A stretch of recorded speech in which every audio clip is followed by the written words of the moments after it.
2024 లేదా 25లో డిగ్రీ లేదా బీటెక్ చదివారా? సాఫ్ట్వేర్ జాబ్ కోసం ఎదురు చూస్తున్నారా? అయితే కోడ్ జ్ఞాన్ 100 డేస్ కోర్సులో చేరండి, జాబ్ సాధించండి. నమస్కారం ఉమా గారు. నమస్తే అమ్మా. మీరు చేసే లక్ష్మీ యాగం ఏదైతే ఉందో అందులో కనుక మనం మాట్లాడుకుంటే రాశుల వారీగా కనుక చూసుకున్నట్లయితే ఈ యాగం వల్ల రాశుల వారికి ఏ రకంగా లబ్ధి పొందే అవకాశం ఉందంటారు? తప్పకుండా అమ్మా. మనం నిర్వహించేటువంటి యాగం పేరు లక్ష్మీ కుబేర సహిత కమలాత్మికా దేవి యొక్క యాగము. అంటే అమ్మవారి యొక్క అనుగ్రహం శీఘ్రంగా పొందాలి అనేటువంటి కోరికతో ఉన్నవాళ్ళైనా, సర్వసంపదలు కలగాలి అనేటువంటి కోరికతో ఉన్నవాళ్ళైనా, రుణబాధలు పోవాలి అనేటువంటి కోరికతో ఉన్నవాళ్ళైనా, ఏ వరలక్ష్మీ వ్రతం ఏదైతే రోజున వచ్చిందో ఆగస్టు 8వ తారీఖున పౌర్ణమి ఘడియలు అనేటువంటివి మధ్యాహ్నం నుంచి రాబోతున్నాయండి. మీరు ఎలాగనో ఇంట్లో వరలక్ష్మీ వ్రతాన్ని తప్పకుండా ఆచరిస్తారు. ఉదయం అయినా సాయంత్రం అయినా ఆ రోజు చాలా పవిత్రంగా ఉండడానికే ప్రయత్నం కూడా చేస్తారు. కాబట్టి తప్పకుండా అందరికీ కూడా మనం చేసేటువంటి యాగాన్ని సౌకర్యంగా చూడడానికి సంకల్పము చేసుకుని తప్పకుండా ఈ లక్ష్మీ కుబేర సహిత కమలాత్మిక యాగం అనేటువంటిది నిర్వహించడం జరుగుతుందమ్మా. దీనివల్ల ఏమిటి అంటే ఆ రోజున పౌర్ణమి, శుక్రవారము, శ్రావణ మాసము, శ్రవణ నక్షత్రము ఇలాంటి ప్రత్యేకమైనటువంటి కలయికలో ఎవరైతే లక్ష్మీ అమ్మవారి యొక్క ధ్యానము, మంత్ర అనుష్ఠానము, కనకధారా స్తోత్ర జపము, పారాయణ ఇలాంటివి కానీ, ఇలాగ యంత్ర ఆరాధన కానీ ఏదైనా చేసినట్లయితే విశేషమైనటువంటి ఫలితాలు ఉంటాయండి. ఎలాంటివి ఉంటాయి? వెల్త్, ప్రాస్పరిటీ, అబండెన్స్ అన్నీ కూడా ప్రతి అంశంలోనూ కూడా ఆరోగ్యము, ఆనందము, సుఖము, సౌభాగ్యము, సంతోషము, పరివారము అన్నీ కూడా అన్ని విషయాల్లో లక్ష్మీ అనుగ్రహం కలుగుతుంది. ఒక్కొక్క తిథికి ఒక్కొక్క ప్రత్యేక ఎనర్జీ ఉంటుందండి. తప్పకుండా పాల్గొనండి. అయితే ఇక్కడ ఒక్కొక్క రాశి వాళ్ళకే ప్రత్యేకంగా ఎందుకు మనం మెన్షన్ చేసామంటే అండి, ఫర్ ఎగ్జాంపుల్ మేషరాశి వాళ్ళకి మనం తీసుకుంటే వాళ్ళకి 12వ స్థానంలో శని యాక్టివేట్ అవ్వడం వల్ల, ఏలినాటి శని వల్ల డబ్బులు చాలా ఎక్కువగా ఖర్చు అవుతున్నాయే అనేటువంటి ఒక భావన వాళ్ళకి ఉన్నటువంటిది. 2 గురుబలం లేదు. 3వది ఏంటి అంటే వాళ్ళకి పడినటువంటి కష్టానికి ప్రతిఫలం లేదు అనేటువంటి ఒక భావన. ఎనీథింగ్ అంటే నేను ఒక ఆస్ట్రాలజీ ఫీల్డ్లో ఉన్నాను కాబట్టి అందరికీ కూడా ఇది ఖచ్చితంగా సంకల్పం మంచిది చేయాలి అనేటువంటి ఉద్దేశంతో మీరు ఆల్రెడీ నా దగ్గరికి వచ్చి ఉన్నటువంటి వాళ్ళైతే నేను మంత్రం కొంతమందికి ఇచ్చానండి. అలాంటి మంత్ర ఉపాసన చేసేటువంటి వాళ్ళకి కూడా అందరికీ నేను ఇప్పుడు మాట్లాడలేకపోవచ్చు, ఈ వీడియో ద్వారా వెళ్తుంది కాబట్టి వాళ్ళు కూడా అండ్ ఎవరైతే నన్ను కన్సల్ట్ అయ్యి ఈ యొక్క పూజా కార్యక్రమం అనేటువంటిది నిర్వహించుకోలేక మధ్యలో ఆటంకాలు అనేటువంటివి వచ్చో, లేకపోతే ఆర్థికంగా శక్తి లేనటువంటి వాళ్ళకైనా ఈ ప్రత్యేకమైన కార్యక్రమం చాలా బాగా ఉపయోగపడుతుంది. ఇక 3వది ఏంటి అంటే ఎవరికైనా సరే అండి, లక్ష్మీ అనుగ్రహం ఎవరికొద్దు, అందరికీ కావాలి. మీరు చూస్తున్నటువంటి వాళ్ళు మీరైనా ఎవరికైనా 10 మందికి తెలియజేయండి. సో ఇక్కడ ఈ యొక్క కార్యక్రమానికి ఎటువంటి రుసుము కానీ ఏది ఉండదు. ఫస్ట్ ఏంటంటే ఈ మేషరాశి వాళ్ళకే కాదు, ఈ మేషరాశి వాళ్ళకి ఈ కార్యక్రమంలో పాల్గొనడం వల్ల డబ్బు నిలబడుతుంది.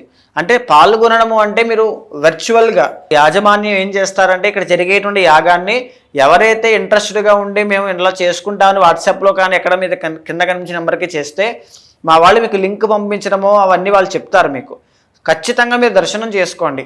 ఆ యాగం ప్రారంభమయ్యే సమయంలో పాల్గొన్నటువంటి ప్రతి ఒక్కరికి కూడా నేను ఒక మంత్రాన్ని ఇవ్వడం అనేటువంటి చేస్తాను.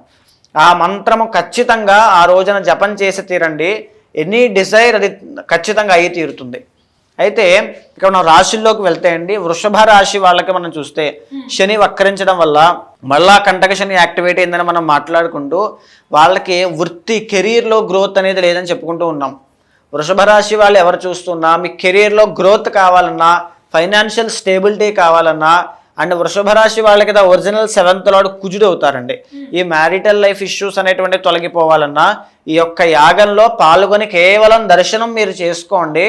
ఇంట్లో ఉండే మీరు మంత్రజపాన్ని ఆచరించండి.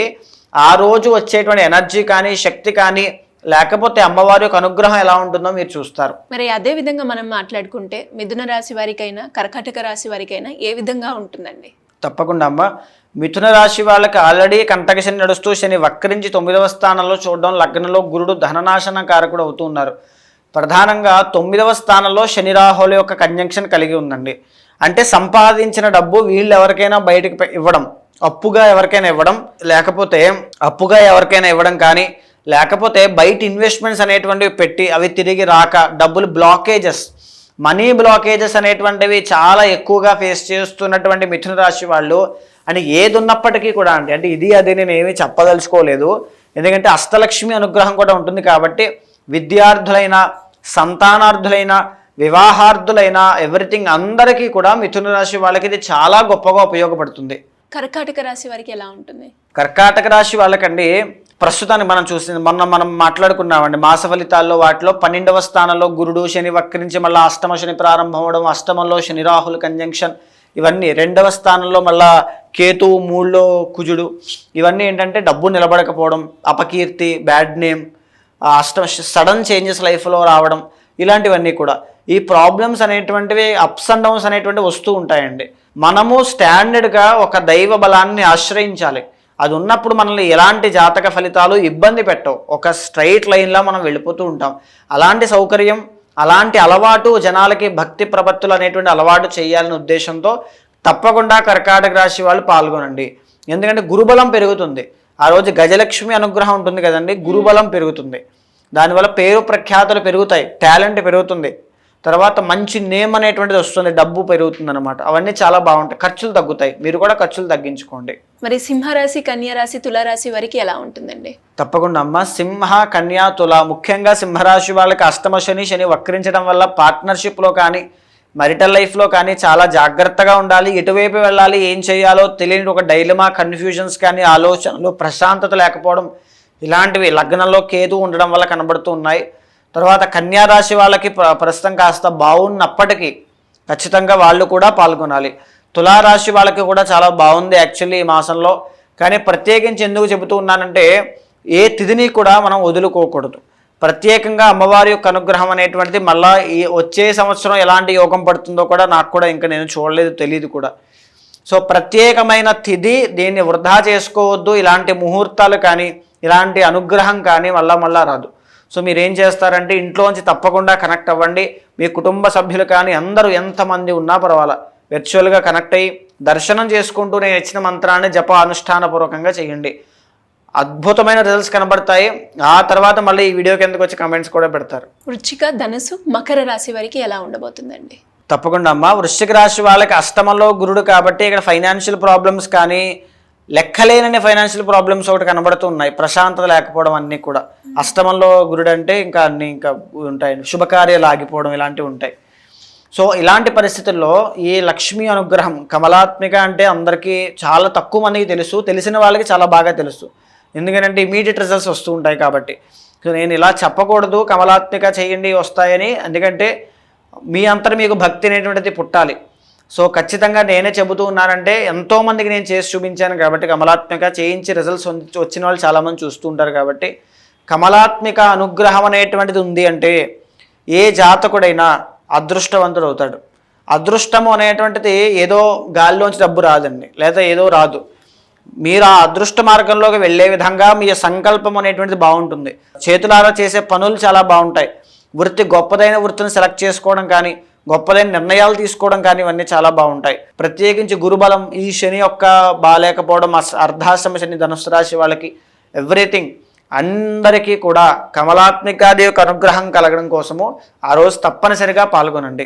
మరి చివరిగా కుంభం, మీనరాశి వారికి ఎలా ఉండబోతుందండి? ఈ కుంభ, మీనరాశుల వాళ్ళకి ఏలినాటి శని ప్రభావం చాలా ఎక్కువగా ఉందండి గత కొన్ని సంవత్సరాలుగా. సో వాళ్ళకి ఏమిటి అంటే శని అనుగ్రహం కావాలి. శని ఎప్పుడూ కూడా ఏమిస్తారండి, బద్ధగాన్ని, నిర్లక్ష్యాన్ని, కోపాన్ని, తర్వాత కష్టాల్ని, కర్మని అవే ఇస్తారు వరుసగా శని. సో ఆ శని యొక్క అనుగ్రహం పోవాలి అంటే లక్ష్మి యొక్క అనుగ్రహం కావాలి. శనికి లక్ష్మికి కాస్త ఆపోజిట్గా ఉంటాయి. శని అనేటువంటిది ఎప్పుడు కూడా బద్ధకం, నిర్లక్ష్యం ఇలాగా ఉంటే, లక్ష్మి అనేటువంటిది ఎప్పుడు ఉత్సాహం, ఉత్తేజం, ఆ అందం, ఆనందం, ఆరోగ్యం ఇవే ఉంటాయి. ఎప్పుడైనా సరే లక్ష్మీ పూజ చేస్తున్నప్పుడు కూడా ఈ కమలాత్మికాదేవి యాగంలో పాల్గొన్న భక్తులు ఎవరైనా సరే మీరు చాలా అందంగా రెడీ అయ్యి కూర్చోండి, ప్రశాంతంగా కూర్చోండి. ఫ్రూట్స్ కానీ, పళ్ళు కానీ, పలహారం కానీ తినవచ్చు. మీరు ఆకలితో ఉంటూ అమ్మవారిని దర్శనం చేసుకుంటూ బుర్రంతా ఆకలి మీద ఉంటే అమ్మవారి మీద దృష్టి పెట్టలేకపోతే ఆ తిదంతా వేస్ట్ అయిపోతుంది. అలా అవసరం లేదు. సో మీరు ఎంతో కొంత తినండి. ఆ తినడం అనేటువంటిది ఎప్పుడు కూడా ప్రాబ్లం కాదు. నార్మల్ శాకాహారం తీసుకోవడం చాలా ఉత్తమం. అలా తీసుకుని కుంభ, మీన రాశుల వాళ్ళకి శని యొక్క అనుగ్రహం తగ్గడానికి ఆ రోజున ఎలాగో మనం చేసేటువంటి దాంట్లో ఏకాదశి రుద్రాభిషేకం ఉంటుందండి, సుదర్శన హోమం జరుగుతుందండి. తర్వాత ఈ యొక్క శ్రీ సూక్త పారాయణ జరుగుతుంది. ఎవరు దర్శనం చేసుకున్నా ఈ సంపూర్ణమైనటువంటి ఫలితం అందరికీ కలుగుతుంది. థ్యాంక్ యూ మాగారు, థ్యాంక్ యూ సో మచ్. నమస్తే అమ్మ.